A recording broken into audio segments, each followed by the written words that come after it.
You ask Tiger to solve. This deals with linear equations with one unknown. The final result is x equals 6. Let's solve it step by step.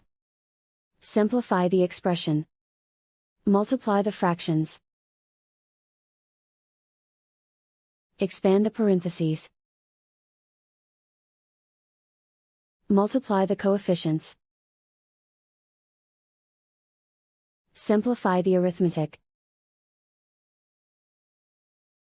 Break up the fraction. Simplify the fraction. Find the greatest common factor of the numerator and denominator. Factor out and cancel the greatest common factor. Group all constants on the right side of the equation.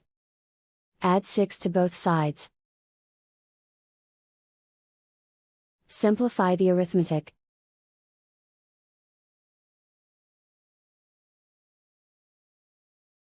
Isolate the x. Divide both sides by 3. Simplify the fraction. Find the greatest common factor of the numerator and denominator. Factor out and cancel the greatest common factor. And so the final result is x equals 6.